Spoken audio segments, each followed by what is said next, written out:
Translate_text. Pernah kukira dengan mencintai sepenuh hati dapat mengatasi jurang perbedaan kelas. Tapi saat melihatnya mabuk hingga muntah darah demi aku di meja minum, baru kusadari cintaku justru menjadi lumpur yang menenggelamkannya. Karena itu kuterima cek dari ayahnya. Bahkan memeluk wanita lain di hadapannya. Dengan mata memerah dia bertanya padaku, mengapa aku tersenyum seperti bajingan? Karena hanya dengan menjadi pria brengsek, dia bisa kembali menjadi Nona Liu yang tinggi di atas. Aku menatap cek 5 juta di depanku, tanpa ragu. Langsung kurobek-robek, dan kulempar ke asbak di hadapanku. Pria parubaya di seberangku tak bergerak, hanya menyeruput kopi hitamnya. Matanya memandang dengan belas kasih yang merendahkan. Dia adalah Liu Zhenting, orang terkaya di lingkaran Beijing, juga ayah kandung Liu Ruyan Suking. Liu Zhenting meletakkan cangkir kopinya. Nada bicaranya tenang seolah sedang membicarakan cuaca hari ini. Tapi harga diri tak ada artinya di hadapan realitas. Kau kira aku datang hari ini untuk melemparkan uang padamu seperti di drama TV, menyuruhmu menjauh dari putriku. Aku mengepal erat-erat tanganku. Kuku hampir mencengkeram masuk ke dalam daging. Menggigit gigi dan berkata, Direktur Liu, aku mencintai Ruyan. Ruyan juga mencintai Iku. Meski sekarang aku miskin, tapi aku sedang merintis usaha. Aku pasti akan memberinya kehidupan yang baik di masa depan. Kehidupan yang baik. Liu Zhenting seolah mendengar lelucon. Dia mengeluarkan sebuah amplop coklat dari tas kerjanya, langsung melemparkannya ke wajahku. Foto-foto berserakan di atas meja. Hanya dengan sekali pandang, jantungku seperti dihantam palu berat. Translate_text. Bahkan napasnya berhenti. Di foto, Liu Ruyan mengenakan setelan kerja murah yang tidak pas, sedang membungkuk. Dengan hina memberikan penghormatan kepada seorang pria botak berperut besar. Di foto lainnya, dia berjongkok di pinggir jalan di luar klub malam, muntah sampai gelap gulita, wajahnya pucat seperti kertas. Ini adalah bulan lalu ketika rantai pendanaan studio compang-campingmu putus. Dia diam-diam pergi memohon kepada Direktur Li untuk membantumu mendapatkan investasi. Suara Liu Zhenting seperti pisau menggores gendang telinga. Suking, lihatlah keadaan dia sekarang. Seperti apa dia dulu. Adalah angsa putih paling bersinar di lingkaran emas. Kemanapun pergi, bukan selalu dimanja dan disayang. Sekarang demi harga diri dan mimpi compang-campingmu yang menyedihkan, dia seperti pelayan hiburan yang membungkuk dan merendahkan diri pada orang. Matanya langsung memerah, menatap tajam foto Liu Ruyan yang tiba-tiba menangis. Hidungnya beringus deras, tenggorokannya seperti tersumbat pecahan kaca. Sepatah kata pun tak bisa diucapkan. Karena kamu, aku menghentikan semua kartunya, mencabut posisinya di perusahaan keluarga. Liu Zhenting berdiri, merapikan setelan jasnya. Jika dia terus bersamamu, tidak hanya akan kehilangan status sebagai penerus keluarga Liu, tapi juga akan dikucilkan dari seluruh kalangan. Suking, kau bilang mencintainya. Apakah cintamu berarti membiarkannya jatuh dari awan ke lumpur, menemanmu makan dedak dan sayuran pahit, menderita penghinaan? Jika kau benar-benar mencintainya, pergilah sendiri. Jangan paksa aku bertindak. Jangan biarkan dia terjepit di tengah menjadi orang berdosa. Liu Zhenting telah pergi lama. Aku masih akan duduk di kursi. Air mata akhirnya menghujam meja, membuat kabur. Wajah pucat Liu Ruyan di foto. Aku tidak takut miskin, tidak takut menderita. Tapi bagaimana bisa aku membiarkan gadis yang kusayangi menderita seperti ini demi aku? Pukul 10 malam. Aku kembali ke studio kurang dari 40 meter persegi yang kami sewa di luar lingkar 5. Membuka pintu, aroma sup iga berembus di dalam ruangan. Liu Ruyan mengenakan celemek merah muda yang sudah memudar, sedang membawa panci tanah keluar dari dapur sempit. Melihatku, matanya berbinar, menunjukkan senyum lelah namun cerah. Suami, kamu sudah pulang, cepat cuci tangan. Hari ini tulang iga di supermarket lagi diskon. Aku sudah merebus sup iga jagung kesukaanmu. Melihat senyum polosnya tanpa curiga, di kepalaku muncul bayangan dia di siang hari, berjongkok di pinggir jalan sambil muntah. Hatiku sakit seperti terhancur dalam penggiling daging. Ada apa? Berdiri bengong untuk apa? Sekeras apapun usaha, tetap harus makan. Dia mendekat dan mengelus pipiku, dahi sedikit berkerut. Kenapa wajahmu pucat sekali? Apa hari ini ketemu investor lagi dapat penolakan? Tidak apa-apa, Suking. Paling-paling, aku terima beberapa proyek sampingan lagi. Uang kita cukup untuk bertahan. Ruyan, aku memeluknya erat-erat dalam pelukanku, dengan kekuatan yang besar, sampai ingin menyatukannya ke dalam darah dan tulangku. Aduh, supanya akan dingin. Dia dengan lembut menepuk punggungku, seperti menenangkan anak kecil. Suking, aku tahu kau sedang stres, tapi selama kita bersama, halangan apa yang tak bisa dilewati? Nanti saat kita sudah punya uang, beli rumah besar di dalam Third Ring Road, pelihara Golden Retriever.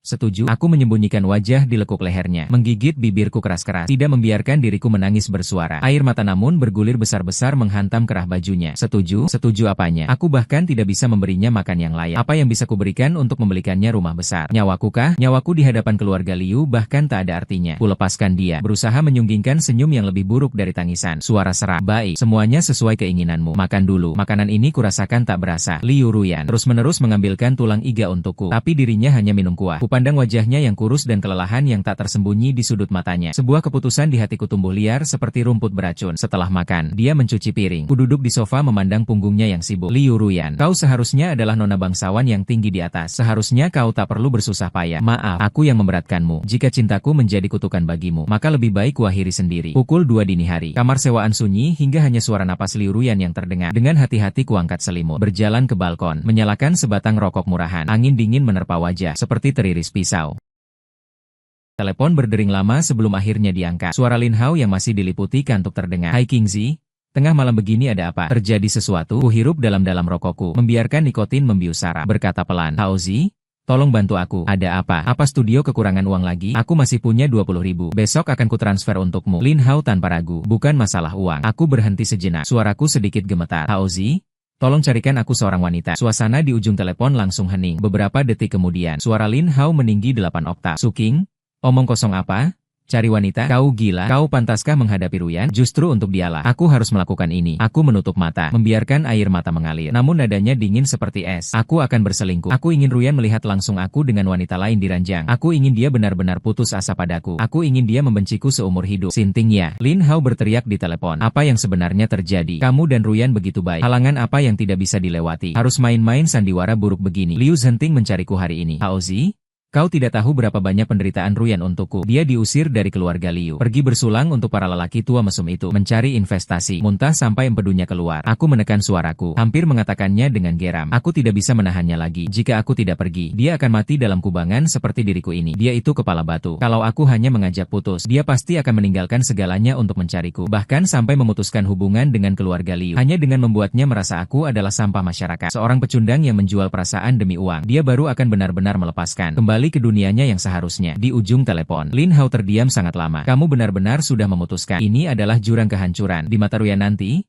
kamu akan menjadi pria berengosan dari ujung ke ujung. Aku sudah memutuskan. Aku menekan puntung rokok di pagar, membakar bekas luka hitam. Bantu atur untukku. Semakin cepat semakin baik. Cari yang aktingnya bagus. Gadis yang berani mengambil risiko. Dalam sandiwara ini aku harus berakting begitu nyata sampai membuatnya muak. Aku akan membantumu mencari. Suara Lin Hao terdengar bergetar. Menutup telepon. Aku berbalik memandang Liu Ruyan yang sedang tertidur lelap di kamar. Cahaya bulan menerobos celah gorden dan menyinari wajahnya. Tenang dan indah. Maaf Ruyan. Ini hal terakhir yang bisa kulakukan untukmu. 3 hari lagi adalah hari jadi 3 tahun hubunganku dengan Liu Ruyan. Dia diam-diam menggunakan uang yang ditabungnya setengah tahun untuk membeli setumpuk cincin pasangan murahan. Dengan penuh sukacita mendorong pintu kamar hotel Badge. Ingin memberiku kejutan. Yang menyambutnya justru aku dan seorang wanita telanjang. Serta pakaian berantakan di seluruh tempat tidur. Bunyi berderit pintu yang terbuka. Seperti gergaji berkarat. Menyayat sarafku dengan kasar. Liu Ruyan berdiri di depan pintu. Masih memegang kotak beludru merah murah itu. Tidak ada teriakan. Tidak ada pertanyaan. Bahkan tidak ada air mata. Dia hanya berdiri di sana dengan tenang. Matanya kosong. Seperti sumur kering yang berasa. Aku secara refleks ingin mendorong wanita di sampingku. Tapi akal sehat lebih dulu. Menamparku dengan keras. Aku mengeratkan gigi. Memaksa diriku memeluk aktris yang gemetaran itu. Sudut mulut menyunggingkan senyuman sinis yang buruk. Kalau sudah melihat, tak perlu aku banyak bicara lagi. Mengapa suaranya terdengar ringan seperti bisa dihembus angin? Karena uang. Aku tiba-tiba menaikkan volume suara. Berpura-pura menjadi bajingan yang tak sabaran. Ayahmu memberikanku secari kertas senilai 5.500.000. Kau ikuti aku makan sup iga setiap hari. Beli cincin jelek saja harus nabung setengah tahun. Aku muak dengan kehidupan miskin seperti ini. Liu Ruyan menunduk memandang kotak di tangannya. Tiba-tiba tersenyum. Dia memasangkan cincin pasangan perak itu ke jari manisnya. Karena ukurannya tidak pas, dia tekan dengan paksa. Logam menggores kulit. Darah segera merembes keluar. Lalu dia mencabutnya dengan kasar. Cincin berdarah itu menghantam wajahku, meninggalkan bekas merah yang dingin. Suking,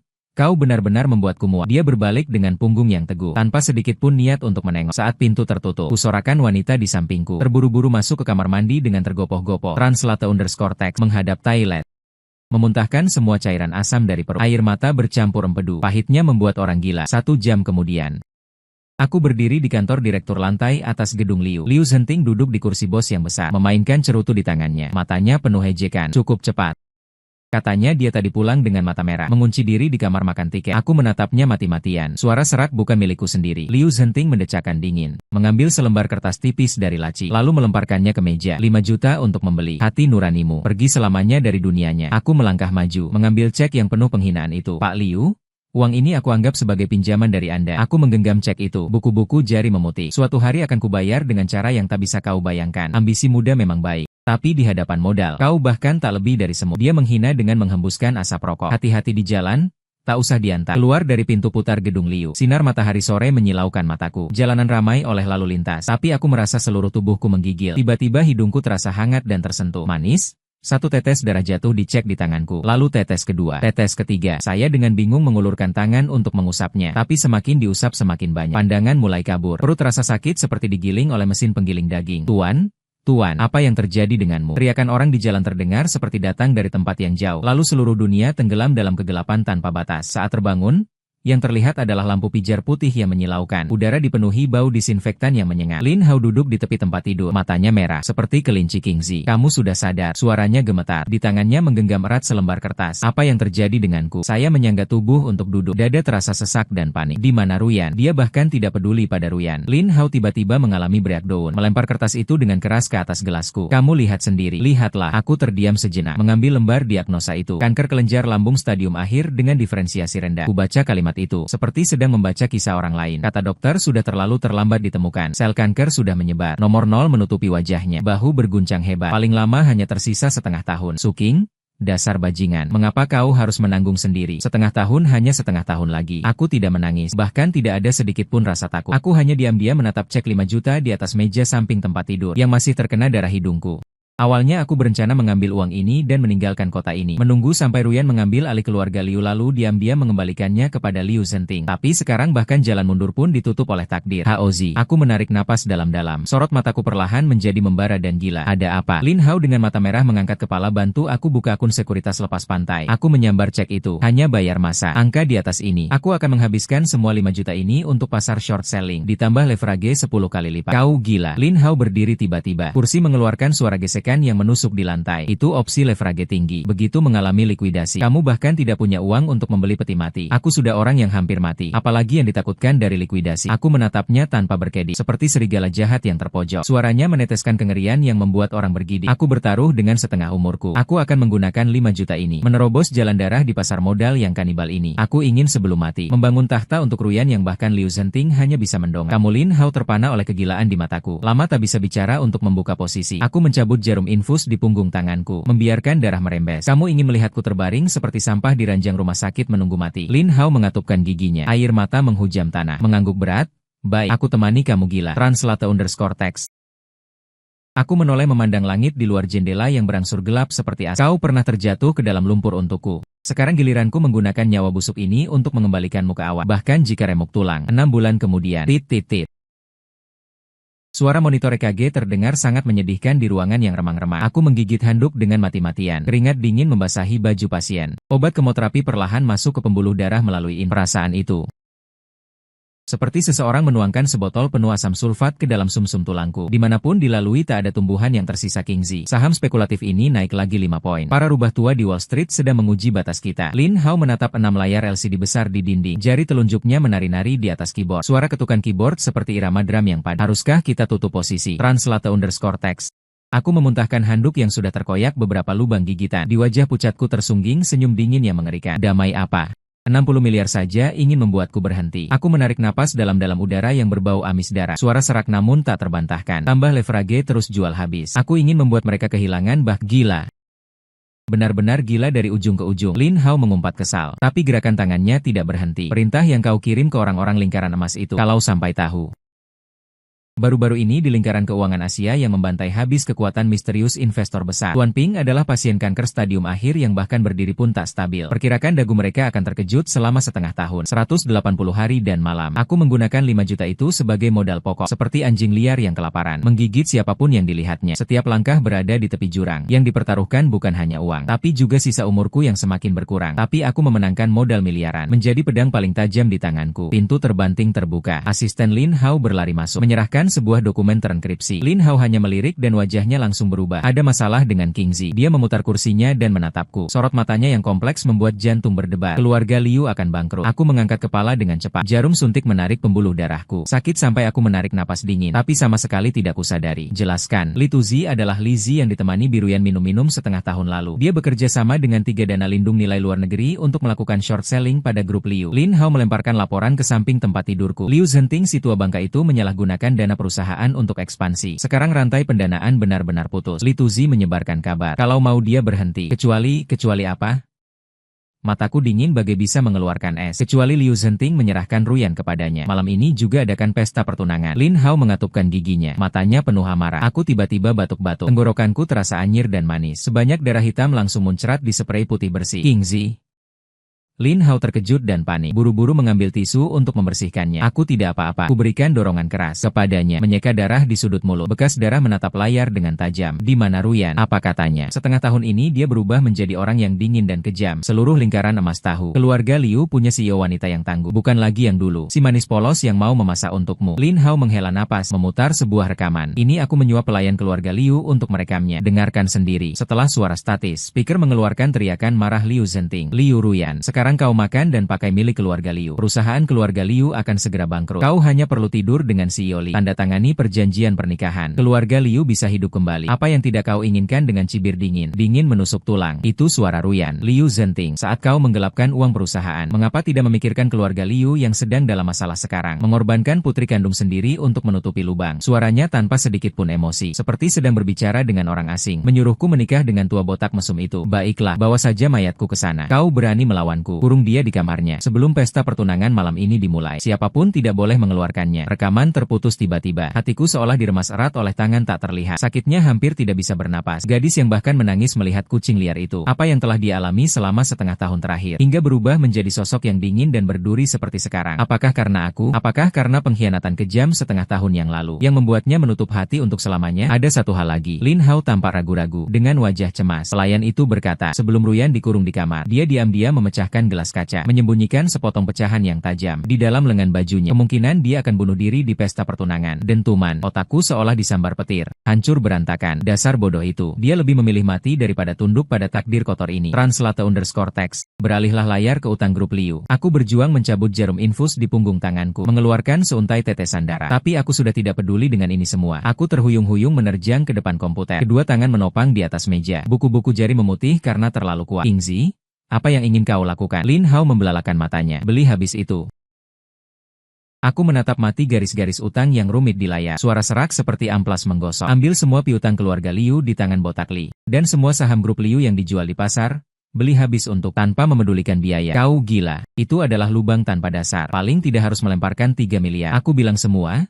Tidak mengerti bahasa manusia. Mata merah marah menatapnya. Aku mencari uang ini semua demi dia. Kalau dia mati, untuk apa harta ratusan miliar ini kubawa mati? Suasana kamar sunyi seperti kuburan. Hanya suara dengung komputer yang beroperasi. Lin Hao menatapku dalam-dalam, menggigit giginya dengan keras. Baik, 3 miliar. Dalam 10 menit, aku akan membuat piutang si botak Li jadi sampah tak bernilai. Suara ketikan keyboard bergemuruh seperti badai. Dalam keadaan pusing yang terus-menerus, aku menyaksikan surat utang merah keluarga Liu di layar. Sedikit demi sedikit ditelan dan ditutupi aliran dana hijau. Setiap detiknya membakar dana ratusan ribu hingga jutaan. Sementara perutku terasa seperti terbakar. Nyeri hebat menerjang kesadaranku gelombang demi gelombang. Penglihatan mulai buram. Suara mekanis sistem akuisisi rendah pada saat ini bagaikan suara surgawi. Yingzi telah menyelesaikan semua piutang keluarga Liu. Sekarang semuanya atas nama Tuan Qi. Lin Hao menghela napas lega, menyeka keringat dingin di dahinya. Si botak Li sekarang bahkan jika ingin mengendalikan Liu Zhenting tidak punya chip lagi. Aku menatap antarmuka transaksi yang telah dikonfirmasi terakhir di layar. Sudut bibirku akhirnya mengangkat membentuk senyuman. Dengan mencemooh aku menekan tombol enter, mengunci perjanjian transfer terakhir. Tapi detik berikutnya kram perut yang sangat menyakitkan membuat seluruh tubuhku kehilangan tenaga dan tergelincir. Duduk di lantai. Hai Bato. Sekali lagi segumpal darah hitam yang besar muncrat ke lantai, mengerikan untuk dilihat. Yingzi, dokter, cepat panggil dokter. Lin Hao panik, berlari mendekat, menopang saya. Jangan biarkan saya mencengkeram pergelangan tangannya dengan erat. Kuku hampir menancap ke dalam dagingnya. Jam berapa sekarang? Pukul 6.30 sore. Lin Hao dengan mata merah. Pesta pertunangan dimulai pukul 7. Kondisi fisikmu saat ini harus segera dioperasi. Tidak bisa ditunda lagi. Persetan dengan operasi. Saya bersandar kuat di dinding, perlahan berdiri tegak. Tubuh, ambilkan saya setelan jas. Yang termahal kamu mau ke lokasi. Kamu tidak peduli nyawa. Lin Hao memandangku dengan tidak percaya. Kondisi menyedihkanmu seperti ini. Berjalan sampai pintu gerbang saja bisa pingsan. Dia masih menungguku di neraka. Aku menyeka darah di sudut bibirku, menatap pria kurus yang sudah tidak berbentuk di cermin. Wajahnya pucat bagai kertas, tapi sorot matanya terang menakutkan. Bahkan jika hari ini mati di jalan, aku harus menariknya kembali ke dunia. Aku terhuyung-huyung menuju ruang ganti, meninggalkan Lin Hao di tempat sambil menendang dengan keras. Mengenakan setelan jas Hai Taylor hitam polos itu, aku menyelipkan surat pengalihan piutang yang dicap Tuan Qi ke dalam saku dalam. Kertas itu sangat tipis, tapi memikul darah dan air mataku selama setengah tahun. Juga memikul kebebasan Liu Ruyan di masa depan. Direktur Li? Liu Zhenting, kalian pikir bisa menginjak-injak martabatnya semau kalian? Malam ini akan kuperlihatkan apa itu penghancuran oleh modal, apa itu keputusasaan yang sesungguhnya. Haozi tertabrak mobil. Aku mendorong pintu terbuka. Angin dingin menerobos masuk ke kerah baju. Tapi aku tak merasakan sedikit pun hawa dingin. Yang membakar dalam darah hanyalah kegilaan. Mau kemana untuk menculik pengantin? Dengan dingin aku melontarkan 3 kata. Malam ini tak ada yang boleh menyentuh gadisku. Sepotong rambut pun. Bahkan jika aku sudah menjadi mayat. Rolls-Royce Phantom berhenti mendadak di pintu hotel utama ibu kota. Ku berdorong pintu mobil. Perut terasa seperti menelan pisau berduri. Kejang hebat yang menyebabkan kram perut membuat pandanganku gelap. Ku gigit gigi geraham dengan keras, memaksa menelan darah yang naik ke tenggorokan. Aroma darah langsung memenuhi seluruh rongga mulut. Efek obat pereda nyeri Kingzi paling lama bertahan 1 jam. Lin Hao turun dari sisi lain mobil, bergegas berteriak dengan cemas. Suan sudah menunggu di lobi. Translate_text. Kamu yakin harus membawanya masuk? Itu adalah Ruyan. Duri di hati. Aku mengeluarkan 1 kata dengan dingin, mengangkat tangan menarik dasi jas hitam polos. Jika tidak menusukkan duri ini lebih dalam, bagaimana bisa membuatnya putus asa sepenuhnya padaku? Tidak sehebat dinasti Tang. Aktris yang mengambil 50.000 dariku dan berakting bersamaku setengah tahun lalu. Suan berdiri gelisah di samping air mancur melihatku. Dia terkejut sebentar. Jelas terkejut melihat penampilanku yang kurus kering, tapi memancarkan kekuatan yang menggentarkan. Bos Su dengan santai menggandengku. Dengan ekspresi datar aku mengulurkan lengan. Suara seperti jatuh ke ruang es. Nanti tertawa saja selesai. Setelah berhasil akan kuberi lagi 500.000. Mata Suan berbinar. Translate_text. Aku menahan sakit perut yang terasa seperti terkoyak. Selangkah demi selangkah menuju ballroom di lantai 2. Para tamu undangan. Malam ini adalah hari pertunangan aku Limoren dengan putri keluarga Liu Ruyan. Dari balik pintu terdengar suara serak menjijikan si botak Li. Kulihat melalui celah pintu yang terbuka sedikit. Jantungku berdegup kencang. Di bawah lampu gantung kristal, Liu Ruyan mengenakan gaun merah murahan yang tidak pas. Berdiri kaku di tengah panggung seperti boneka kayu yang kehilangan jiwa. Dia terlalu menderita. Dagu yang dulunya bulat kini menjadi runcing. Matanya dipenuhi keputusasaan bagai abu. Si botak Li tersenyum mesum, mengulurkan tangan gemuknya, bersiap mengelus wajahnya. Ruyan, setelah malam ini, utang keluarga Liu akan kupenuhi. Pada saat tangannya hampir menyentuh Liu Ruyan, aku dengan tajam menangkap tangan kanan Liu Ruyan yang sedikit terangkat. Dari balik lubang lengan baju, kilatan dingin yang menusuk menyambar. Itu adalah pecahan kaca. Dasar bodoh. Dia benar-benar bermaksud di tempat umum ini. Bunuh diri bersama bajingan ini. Amarah dahsyat langsung menyembur ke ubun-ubun. Bahkan rasa sakit penyakit ikut terbakar menjadi abu. Dengan hentakan kuangkat 1 kaki, menghentak keras di pintu ukir kayu solid setinggi 2 meter. Disertai suara ledakan keras. Pintu terbuka dengan dahsyat. Papan pintu yang berat membentur dinding. Mengguncang lampu kristal di seluruh ruang bankuet sampai bergetar. Keramaian di seluruh ruangan mendadak terhenti. Pandangan semua orang seketika terfokus padaku. Aku mencibir dingin. Memanggang pinggang ramping Suan. Translate_text. Dalam keheningan yang mati, menginjak cahaya yang memenuhi lantai. Melangkah dengan gagah masuk ke dalam panggung ketenaran palsu ini. Di tengah kerumunan yang perlahan, gelas sampahnya di tangan Liu Zhenting jatuh ke lantai dengan suara pecah. Hancur berkeping-keping. Sementara Liu Ruyan di atas panggung, saat melihat wajahku dengan jelas, seluruh tubuhnya seperti tersambar petir. Pandangannya dari wajahku yang pucat, perlahan beralih ke Suan yang berada di pelukanku. Pupil matanya bergetar hebat. Aku jelas melihat bibirnya yang sudah pucat itu. Seketika digigitnya sendiri hingga berdarah. Serpihan kaca yang tersembunyi di lengan baju jatuh ke karpet merah dengan suara ding. Hancur menjadi bubuk. Hatiku sakit seperti ditusuk pisau. Tapi di wajahku tersenyum seperti bajingan tak terkekang. Direktur Liu, pesta yang begitu meriah. Translate_text. Li Tuzi meledak dalam kemarahan, menunjuk hidungku dan memaki-maki. Anjing liar macam apa berani mengacaukan lapakku? Patahkan kedua kakinya. Buang dia keluar. Belasan satpam berbaju hitam serentak bergerak maju. Siapa yang berani menyentuh? Lin Hao melangkah maju dari belakangku, mengeluarkan setumpuk dokumen tebal dari tas kerjanya, langsung menghantam wajah gemuk Li Tuzi. Berhamburan kertas putih dengan tulisan hitam bagai salju. Li Guoqiang diduga melakukan short selling saham, memalsukan kontrak ganda, penggelapan pajak 80 juta yuan, ditambah pencucian uang, pengumpulan dana ilegal. Bukti kuat ini cukup untuk membuatmu mendekam seumur hidup. Lin Hao menunjuk hidungnya. Suaranya menggema ke seluruh ruangan. Menunduk melihat sekilas dokumen di lantai. Wajah yang semula arogan tiba-tiba menjadi pucat gemuk. Gemetar tak terkendali. Kalian sebenarnya siapa? Hal-hal ini tidak mungkin, sungguh tidak mungkin. Apakah ini benar? Masuklah dan jelaskan perlahan kepada polisi. Aku mengeluarkan sapu tangan sutra putih menutupi mulut. Menekan tenggorokan, yang sekali lagi memicu kerinduan di hati. Tepat setelah ucapan selesai, pintu ballroom sekali lagi terbuka. Sekelompok polisi ekonomi bersenjata lengkap menerobos masuk. Perwira yang memimpin mengeluarkan identitas. Li Guoqiang diduga terlibat berbagai kejahatan ekonomi. Silakan ikut kami. Borgol dingin menggertak mengunci pergelangan tangan botak Li. Tidak, aku tidak bersalah. Liu Zhenting, selamatkan aku. Selamatkan anakku. Li Tuzi seperti babi disembelih. Berteriak kesakitan saat polisi menyeretnya keluar dengan paksa. Seluruh ruangan sunyi seperti kuburan. Bahkan jarum jatuh pun terdengar. Liu Zentian menelan ludah. Keringat dingin mengucur di dahinya. Dia selama setengah tahun terakhir terdesak oleh keluarga Li. Sekarang melihat Li Tuzi tumbang seketika. Pertama terkejut, lalu matanya memancarkan cahaya kegirangan. Dia melangkah maju, seperti anjing tua yang menjilat. Memandang aku dan Lin Hao dua tuan. Terima kasih atas pertolongannya. Boleh tahu kalian berdua dari modal mana yang terhormat? Lin Hao mendecit dingin, memandangnya dengan jijik. Liu Zentian, tegakkan telinga anjingmu. Dengarkan baik-baik. Translate_text. Inilah bos di balik layar dari Global Capital. Tuan Qi yang menyapu pasar Asia. Tuan Qi. Kerumunan meledak dengan teriakan tak percaya. Nama Tuan Qi telah sangat terkenal di lingkaran Beijing selama setengah tahun terakhir. Itu adalah keberadaan menakutkan yang bahkan membuat 4 konglomerat besar menghindari konfrontasi. Liu Zhenting gemetar karena sangat gembira. Wajah tuannya tersenyum seperti bunga krisan yang keriput. Ternyata Tuan Qi, sudah lama mendengar nama Anda yang sangat termasyhur. Kedatangan Anda yang terhormat hari ini tidak hanya menyelamatkan putri saya, tapi juga menyelamatkan seluruh keluarga Liu kami ke depannya. Keluarga Liu akan mengikuti perintah Anda. Menyelamatkanmu? Aku mengejek dengan dingin. Lepaskan. Xuan berjalan langkah demi langkah mendekati Liu Zhenting. Aku menatapnya dari atas. Mengeluarkan surat pengalihan piutang yang baru saja ditandatangani dari dalam sak. Translate_text. Lihat jelas 3 miliar kredit di tangan Li Guoqiang, dan semua saham tersebar grup Liu di pasar. Sekarang semuanya atas namaku. Aku sedikit membungkuk. Suara rendah, seperti iblis yang merayap dari neraka. Liu Zhenting, kau sekarang berutang 3 miliar padaku. Senyum Liu Zhenting membeku di wajahnya. Tangannya gemetar mengambil dokumen itu. Semakin dilihat wajahnya semakin pucat. Akhirnya dengan suara plok, kedua kakinya lemas. Bahkan langsung berlutut di hadapanku di depan semua elit lingkaran emas. Tuan Qi, kumohon ulurkan tanganmu. Berilah aku kelonggaran beberapa bulan lagi. Aku pasti jual semua harta untuk membayarmu. Mantan orang terkaya lingkaran emas yang dulu begitu angkuh. Apa yang kau berikan?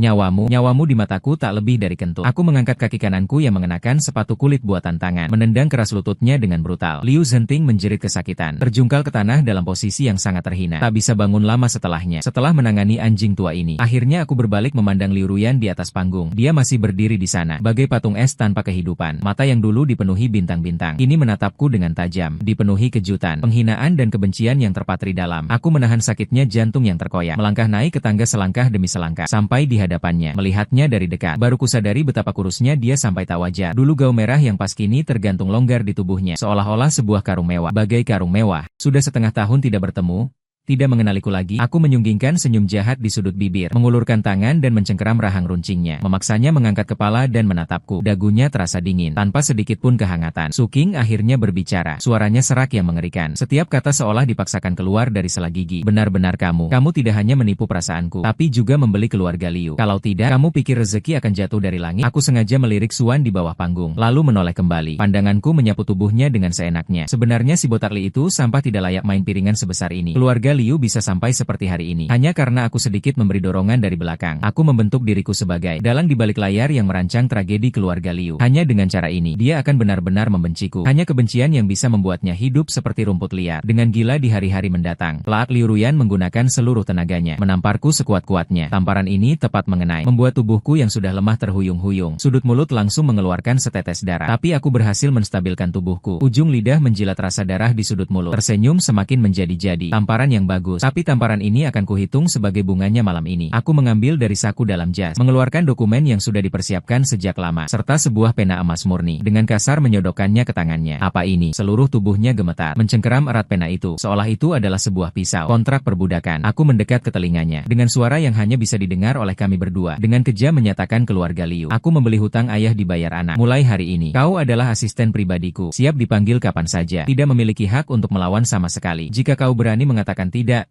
aku menunjuk pada Liu Zhenting yang terbaring seperti anjing mati di lantai. Aku jamin saat matahari terbit besok, Liu Zhenting akan melompat dari puncak gedung Liu Group dan akan menanggung utang 3 miliar. Pergi ke distrik lampu merah untuk melayani pelanggan dan melunasi utang. Su Qing, kamu benar-benar iblis. Air mata Liu Ruyan akhirnya jebol, mengalir deras di pipinya yang pucat. Dia menatapku. Cahaya terakhir di matanya hancur berkeping-keping. Aku menggenggam. Tangannya gemetar saat menandatangani kontrak. Ujung pena merobek kertas. Tekanan menembus kertas. Mengambil kontrak yang basah oleh air matanya. Aku berbalik. Tidak lagi bisa menahan mual di perutku. Mempercepat langkah. Berjalan menuju pintu ballroom. Lin Hao bawa Nona Liu ke villa saya. Tanpa izin saya. Jangan biarkan dia melangkah keluar setengah langkah pun. Meninggalkan perintah kejam ini. Aku mendorong pintu besar. Menerjang masuk ke dalam kegelapan malam. Duduk di kursi belakang Rolls Royce. Saat pintu mobil tertutup, aku terjatuh telungkup di atas jok kulit. Segumpal darah hitam muncrat sangat keras, menyemprot permadani putih bersih seperti asap. Aku mencengkeram pakaian di dada dengan erat, meringkuk kesakitan. Aku menyelamatkanmu dengan cara terburuk. Pasti kau ingin menyiksaku sampai mati. Tidak apa dibenci, asalkan kau hidup, asalkan kau bisa kembali berdiri di puncak. Bahkan jika harus kumasuk neraka 18 tingkat, aku pun rela. Dan di antara puing-puing balai jamuan, Liu Ruyan memegang pena yang dipatahkannya. Kuku menusuk dalam ke daging, darah menetes ke permadani merah. Wah!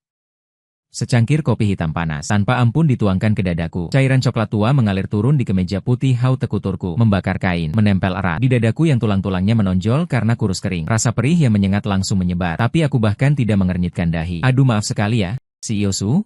Liu Ruyan berdiri di depan meja kayu merahnya yang luas, masih memegang cangkir kopi porselen yang sudah kosong. Dia mengenakan setelan kerja hitam yang kaku. Rambut panjangnya disanggul tinggi. Wajah yang dulu selalu tersenyum manis padaku, ini hanya tersisa dinginnya racun dan kulit. Tanganku licin. Kemeja Anda ini kelihatannya cukup mahal. Jangan-jangan akan dipotong dari gaji bulananku yang sudah sedikit ini. Aku duduk di kursi direksi memandangnya dengan tenang. Ini sudah hari ke-7 sejak dia menjadi asisten pribadiku. 7 hari ini. Translate_text. Dia bagai landak yang mengembangkan semua durinya, menggunakan segala cara yang kikuk dan langsung, berusaha memancing amarahku, mempermalukanku, menyelipkan pecahan kaca di dalam berkas, menambahkan garam berkonsentrasi tinggi di gelas minumku, bahkan mencaci maki di hadapan para eksekutif perusahaan. Dia pikir ini bisa menyakitiku, tapi dia tak tahu. Melihatnya yang ditopang oleh kebencian, tampak hidup dan penuh semangat tempur. Kebencian seperti asap adalah zirah terbaik di hutan belantara kapital ini. Hanya sebuah kemeja. Aku takkan sampai berdebat dengan seorang budak wanita sepertimu. Kuangkat selembar tisu. Dengan santai membersihkan noda di dada, lalu melemparkan sebuah folder tebal dari laci. Berbunyi, Pak, di hadapannya. Apa ini? Translate_text tidak meraih untuk mengambil. Kasus akuisisi puing-puing setelah kebangkrutan grup Li. Aku mendekatkan diri ke sandaran kursi. Pandangan mataku dingin bagai melihat sebuah si botak Li sudah masuk penjara. Tapi industri di bawah kendalinya belum mati sepenuhnya. Kasus akuisisi ini penuh dengan celah. Data keuangan di dalamnya telah dimanipulasi. Aku melangkah ringan ke depan, dengan aura tekanan yang sangat kuat, menatap matanya.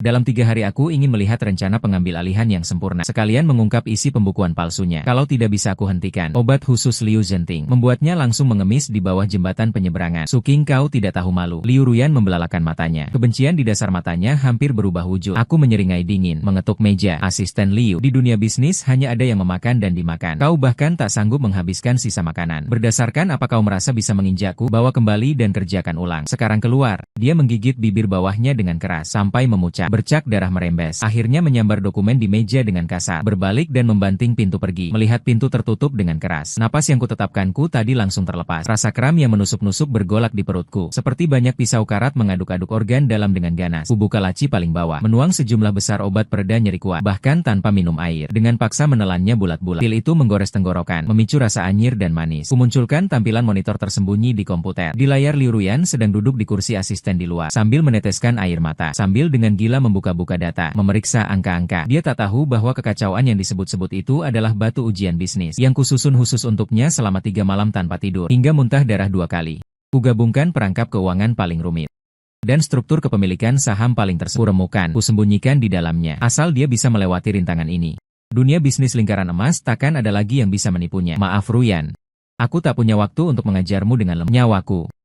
Jam 11 malam, puncak modal global masih terang benderang. Aku pura-pura kelelahan, melemparkan dengan sembarangan sebuah amplop berisi dokumen rahasia bertanda kepala merah ke atas meja, lalu bangkit dan berjalan ke ruang istirahat. Aku masuk tidur setengah jam. Tidak ada yang boleh menggangguku. Pintu sengaja kubuka sedikit, bersandar di dinding dingin ruang istirahat, memantau gerak-gerik di luar dengan ketat melalui ponsel. Kurang dari 5 menit, Liu Ruyan membuka pintu dengan hati-hati. Dia melirik ke arah ruang istirahat, lalu berjalan cepat ke meja kerjaku dengan rasa bersalah. Tangannya gemetar, tapi matanya sangat teguh. Dia mengambil amplop dokumen itu, dengan cepat memfoto isinya menggunakan ponsel. Tentang Tuan Qi, seluruh strategi investasi inti di kawasan Asia Pasifik untuk 3 tahun ke depan. Setelah memotret, dia mengembalikan dokumen itu ke tempat semula tanpa menyentuhnya. Sudut bibirnya melengkung membentuk senyum balas dendam, yang dingin dan sukses, berbalik dan pergi. Aku tersenyum tanpa suara dalam kegelapan. Tetesan air mata panas mengalir dari sudut mataku. Bodoh, kau pikir kau mencuri rahasia musuh. Kau pikir akhirnya kau menggenggam pegangan untuk membunuhku dengan 1 pukulan. Tapi kau tidak tahu, setiap kata dalam dokumen itu telah kurencanakan untukmu. Cetak biru kerajaan Liu untuk 10 tahun ke depan. Aku telah menghitung semuanya, bahkan menghitung kau akan mengkhianatiku. Asalkan kau membawa rencana ini untuk menarik modal luar negeri, keluarga Liu bisa benar-benar berbalik. Dan aku,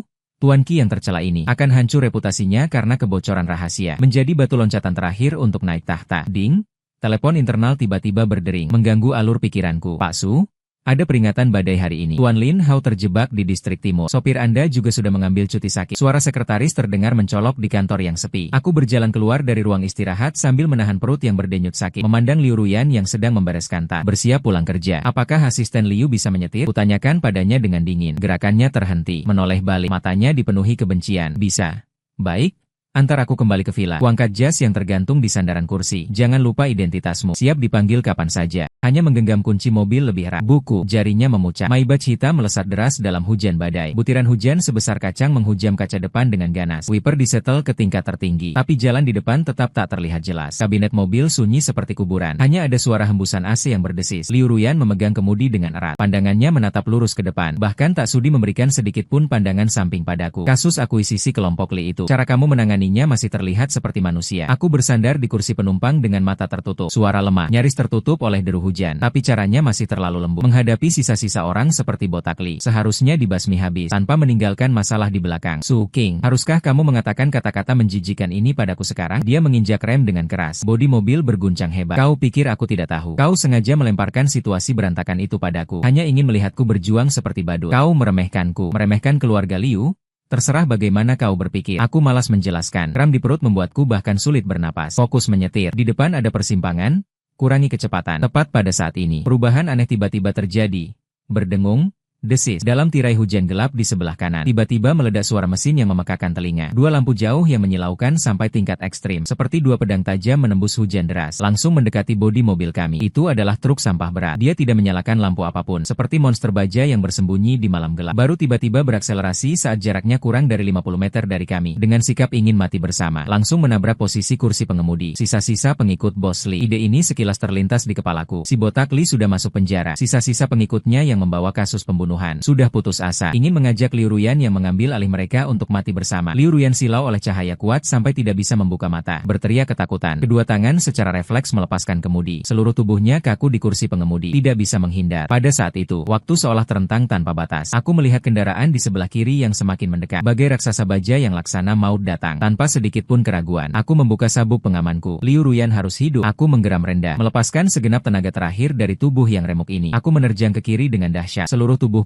hampir menindih Liu Ruyan. Kedua tangan mencengkeram kemudi dengan erat, memutarnya sepenuhnya ke kanan. Suara gesekan ban yang menusuk telinga, sama sekali tenggelam oleh suara benturan yang mengguncang langit dan bumi. Maybach di bawah gaya impact yang dahsyat, terlempar bagai kotak mainan. Truk tronton yang awalnya menuju kursi pengemudi Liu Ruyan, menabrak dengan keras pada posisi kursi penumpang, yaitu posisiku saat ini. Dunia berputar dengan gila-gilaan. Pecahan kaca berhamburan seperti hujan es menghujam wajah dan punggungku. Kabin mobil mengalami deformasi parah. Pintu logam yang dingin terjepit ke dalam dengan keras, langsung menancap ke tulang rusukku, disertai suara retaknya tulang. Kurasakan seluruh organ dalamku hancur berantakan saat ini. Mobil terguling dua kali, akhirnya mendarat terbalik di jalanan yang tergenang air. Hujan deras mengalir melalui jendela mobil yang pecah, bercampur dengan bau bensin menyengat dan aroma darah menusuk. Hei, dengan susah payah kubuka mataku. Pandangan sudah sepenuhnya kabur oleh darah. Aku terjepit mati antara kursi penumpang yang rusak dan atap mobil. Bagian tubuh bawah sudah sepenuhnya mati rasa. Sebuah pecahan logam tajam menancap di dadaku. Setiap tarikan napas membawa rasa sakit yang menyayat jiwa. Dari samping Su King terdengar suara Liu Ruyan yang gemetar sampai karena putaran kemudi kerasku dan tubuhku yang menjadi perisai. Dia hanya menderita luka lecet ringan. Dia berjuang melepaskan sabuk pengamannya di dalam kabin mobil yang sempit dan gelap. Dengan susah payah merangkak ke arahku. Su King,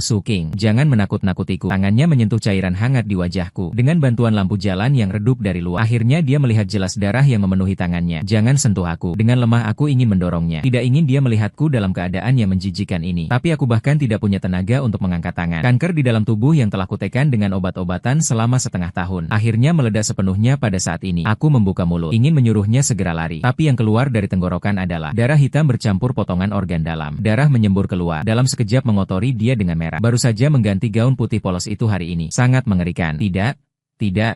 Bagaimana bisa sebanyak ini darahnya? Apa yang sebenarnya terjadi padamu? Liu Ruyan benar-benar hancur. Dia melihat noda darah di seluruh mobil, melihat lubang darah yang mengerikan di dadaku. Kebencian di matanya runtuh dalam sekejap, digantikan oleh ketakutan dan kepanikan yang luar biasa. Dia mati-matian ingin mencabut pecahan logam itu, tapi tidak berani menggunakan kekuatan. Dia mencoba menutupi darah yang terus mengalir dari mulutku, tapi darah itu seperti banjir yang jebol. Tidak bisa dihentikan bagaimanapun caranya. Mengapa tadi kamu Bukankah kamu membenciku? Bukankah kamu hanya mencintai uang? Dasar brengsek. Jangan mati. Aku perintahkan kamu jangan mati. Dia menangis tersedu-sedu. Air mata bercampur air hujan menghujam wajahku. Membasuh noda darah di wajahku. Kutatap wajahnya yang begitu dekat. Memandangnya. Akhirnya meneteskan air mata untukku. Sudut mulutku tersungging senyum lega dengan susah payah. Tak bisa disembunyikan lagi. Kugunakan seluruh tenaga yang kumiliki. Mengangkat tangan yang penuh noda darah itu. Lembut menyentuh pipinya yang gemetar. Seperti asap. Kulihatnya terengah-engah napasnya. Setiap tarikan napas mengeluarkan lebih banyak gelembung darah. Maaf. Aku mengotori rokmu. Tanganku terjatuh lemas. Seluruh dunia di hadapanku tenggelam dalam kegelapan tak bertepi. Kegelapan menyergapku seperti air laut yang dingin. Tapi dalam kegelapan tanpa batas, pendengaranku justru sangat tajam. Aku bisa merasakan diriku terbaring di atas troli operasi yang dingin. Roda menggilas ubin lorong rumah sakit. Mengeluarkan suara gemuruh yang terburu-buru. Bau desinfektan yang menusuk. Berebut membanjiri rongga hidungku. Defibrilasi. Sudah siap tekanan darah pasien turun lagi. Kehilangan terlalu banyak darah. Ditambah kegagalan organ yang dipicu oleh kanker lambung stadium akhir. Cepat adrenalin, teriakan dokter. Seolah terhalang selaput air yang tebal. Terdengar tidak jelas. Dan di luar pintu tekanan udara tebal ruang gawat darurat. Aku mendengar teriakan serak Lin Hao dan Liu Ruyan. Tangisan yang tak bisa ditekan. Kau menangis apa? Kau menangis. Suara Lin Hao penuh kemarahan yang berapi-api. Dengan suara gedebuk. Sepertinya ada sesuatu yang dihantam keras ke dinding. Lin Hao, biar aku masuk. Aku mohon. Biar aku melihatnya. Suara Liu Ruyan gemetar tak karuan. Penuh dengan permohonan yang hina. Mengapa dia bisa terkena kanker lambung? Mengapa dia harus menahan mobil itu untukku? Mengapa Liu Ruyan? Kau benar-benar mengira dia adalah bajingan yang mendewa-dewakan harta dan merendahkan orang miskin? Lin Hao tertawa sinis. Tawanya lebih buruk daripada tangisan. Diikuti dengan suara desiran arus listrik. Lin Hao memutar rekaman di ponselnya. Itu adalah 3 tahun lalu saat aku duduk di balkon diterpa angin dingin. Menggigit gigi dan berkata pada Lin Hao, aku akan berselingkuh. Aku akan membuat Ruyan melihat langsung aku dengan wanita lain di ranjang. Jika aku tidak pergi, dia akan mati dalam kubangan seperti diriku ini. Hanya dengan membuatnya mengira aku adalah sampah masyarakat, dia baru akan benar-benar melepaskan. Kembali ke dunia yang menjadi miliknya. Suara dalam rekaman, kata demi kata bagai pisau tajam, menembus pintu ruang gawat darurat. Juga menghancurkan dunia Liu Ruyan. Di luar pintu sunyi seperti kematian. Hanya Liu Ruyan. Suara napas berat bagai binatang kecil sekarang. Nona Liu, CEO Su tidak pernah mengkhianatimu. Suara perempuan lain yang penuh ketakutan terdengar. Itu Suan. Ini catatan transfer tahun itu. CEO Su memberiku 50.000 yuan. Menyuruhku berakting bersamanya dalam sandiwara itu. Dalam pesta pertunangan. Dia memberiku 500.000 yuan lagi. Translate_tag. Waktu itu di hotel. Kita bahkan tidak sempat melepas pakaian. Setelah dia membuatmu pergi marah. Dia bersandar di toilet dan muntahkan darah selama setengah tahun ini. Dengan sisa umur 6 bulan yang dimilikinya. Menggunakan modal 5 juta yuan. Dengan leverage 10 kali lipat. Berkelahi tanpa mempertaruhkan nyawa di pasar modal. Dia begadang siang dan malam. Darah yang dikeluarkan saat batu mewarnai tong sampah menjadi merah. Dia membeli utang keluarga Liu. Memaksamu menjadi asisten. Menyusun semua skema bisnis itu. Semua untuk membangunkan jalan ratu yang tak tergoyahkan. Sebelum kematiannya.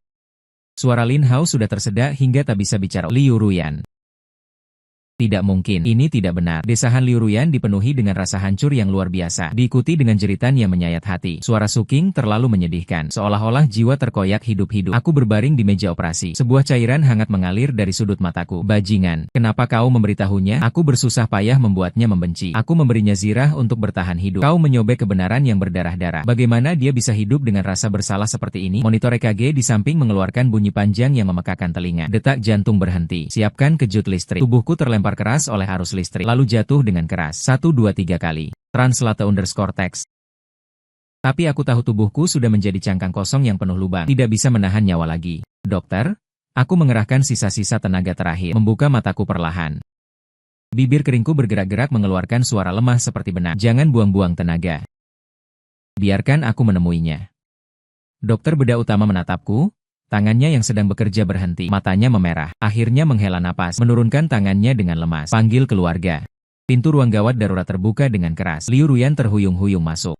Dia memakai gaun putih yang ternoda darahku, rambutnya acak-acakan, wajahnya pucat seperti mayat. Melihatku terbaring dalam genangan darah, seluruh tubuh dipenuhi selang, kakinya gemetar. King Su King. Dia mengulurkan tangannya yang gemetar ingin memelukku, tapi takut menyakitiku. Hanya bisa mencengkeram erat tangan kurungku yang dingin dan kering. Air mata mengalir deras menghujam punggung tanganku. Kamu pembohong. Kamu benar-benar pembohong besar. Dia menyembunyikan wajahnya di telapak tanganku. Menangis tersedu-sedu. Bagaimana bisa kau memperlakukanku seperti ini? Dengan hak apa kau mengambil keputusan untukku? Aku tidak mau ratu brengsek apapun. Aku tidak mau aset triliunan. Aku hanya ingin kau hidup. Kumohon, Su King. Kau bertahan hidup. Ya, aku akan membawamu berobat. Kita pergi ke luar negeri. Kita hei. Aku menyunggingkan senyum lemah. Membalikkan tangan dan menggenggam jarinya dengan lembut. Bodoh. Jangan menangis lagi. Kalau terus menangis, nanti tidak cantik lagi. Aku menoleh melihat Lin Hao yang berdiri di pintu dengan mata merah. Lin Hao berusaha menahan air mata dan melangkah maju, meletakkan 2 dokumen tebal di hadapan Liu Ruyan. Satu adalah surat pengalihan semua saham Global Capital, yaitu kerajaan miliaran dolar itu. Satunya lagi adalah perjanjian kepemilikan tanpa syarat untuk industri keluarga Liu. Aku memandangnya. Pandanganku sudah mulai kabur. Hanya bisa mengandalkan naluri untuk bertahan dengan napas terakhir. Ruyan, tanda tangani. Aku tidak akan menandatanganinya. Aku lebih baik mati daripada menandatanganinya. Liu Ruyan menggelengkan kepala dengan liar, berusaha keras mendorong dokumen-dokumen itu menjauh. Suking, jangan berpikir bisa membujukku dengan barang-barang ini. Kalau kau berani mati, aku akan menyumbangkan semua uang ini, lalu mati bersamamu. Patuh. Aku tiba-tiba menaikkan nada bicara, tapi memicu serangan batuk hebat. Darah terus mengalir dari sudut mulutku. Aku tanda tangan. Aku tanda tangan. Kamu jangan bicara lagi. Dia ketakutan setengah mati. Kacau balau mengusap darah di sudut mulutku dengan lengan bajunya. Air mata bagai mutiara yang putus talinya. Aku akan mendengarkan semua perkataanmu. Kumohon jangan tinggalkan aku. Melihatnya menandatangani nama. Batu terakhir di hatiku akhirnya jatuh ke tanah. Sungguh indah. Gadis akhirnya mengambil kembali semua yang menjadi miliknya. Mulai dari sekarang, tidak akan ada lagi yang bisa mengganggunya di dunia ini. Tidak akan ada lagi yang bisa memaksanya menemani minum, membuatnya menderita. Jika cinta adalah sebuah rawa lumpur, kali ini akhirnya kan ku angkat kau ke atas awan dengan tanganku sendiri. Dengan susah payah kuangkat jari telunjukku. Lembut ku hapus air mata di pipinya yang bagai asap. Ku tatap dia, seolah kembali melihat 3 tahun silam. Gadis yang mengenakan celemek pink usang yang sudah dicuci, memegang semangkuk sup iga sapi dan tersinar padaku cerah. Rumah besar sudah kubeli. Di dalam lingkar ketiga, suaraku semakin pelan, bagai angin yang setiap saat bisa menghilang. Peliharalah Golden Retriever. Saat kata-kata itu terucap, kurasakan tangan dewa kematian yang selalu mencekik leherku akhirnya mengencang sepenuhnya. Ku tatap wajahnya, yang perlahan kabur dan memudar dalam pandanganku. Akhirnya tenggelam dalam kegelapan abadi. Tanganku lemah tergelincir dari pipinya. Translate_text. Jatuh dengan keras di atas spray putih.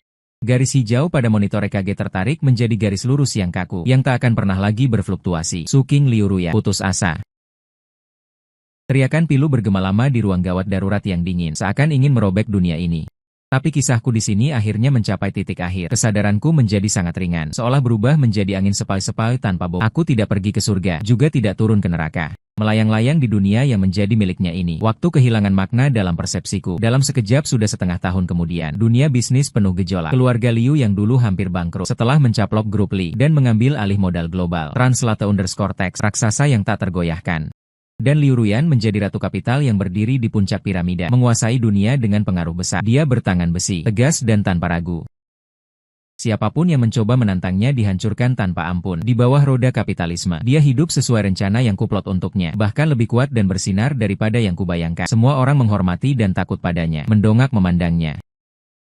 Tapi hari ini adalah hari jadi keempat kita. Dia membatalkan semua rapat lintas negara dan jamuan top, melepas setelan profesional haute couture itu, membersihkan riasan cantik dan dingin yang melekat. Dia menyetir sendiri keluar lingkar 5. Di sana ada gedung apartemen tua. Dia mendorong pintu rumah sewaan yang tak sampai 40 meter persegi. Tata letak di dalamnya persis sama dengan 3 tahun lalu. Dia mengikat celemek merah muda yang sudah luntur karena dicuci, masuk ke dapur yang sempit, mencuci iga babi. Jagung muda direbus perlahan dengan api kecil. Panci tanah segera mengeluarkan aroma familiar sup iga yang harum. Uap panas seharusnya mengaburkan wajahnya. Dia menuangkan 2 mangkuk penuh sup, membawanya ke meja lipat yang agak goyang. Di seberang meja tersedia 1 set piring dan sumpit bersih. Dia hanya duduk diam di depan meja, memandangi kursi kosong di seberangnya. Suking, sup jagung iga kesukaanmu sudah matang, katanya dengan suara lembut. Sudut mulutnya berusaha menarik senyum yang cerah, tetapi air mata jatuh bergumpal-gumpal ke dalam mangkuk sup di depannya, membentuk lingkaran minyak yang melebar. Cepat cuci tangan, supnya akan dingin. Sinar matahari sore menerobos melalui jendela kecil, membayanginya sangat panjang, sangat kesepian. Dia memiliki kerajaan triliunan, memiliki kekuasaan tertinggi, tapi dia mengurung hatinya selamanya di dalam ruang sewa kurang dari 40 meter persegi, yang dipenuhi aroma sup iga ini. Terkurung di dunia yang tanpa diriku itu, aku berubah menjadi angin, melalui jendela. Menggerakkan lembut rambut pendek di dekat telinganya. Jangan menunggu lagi,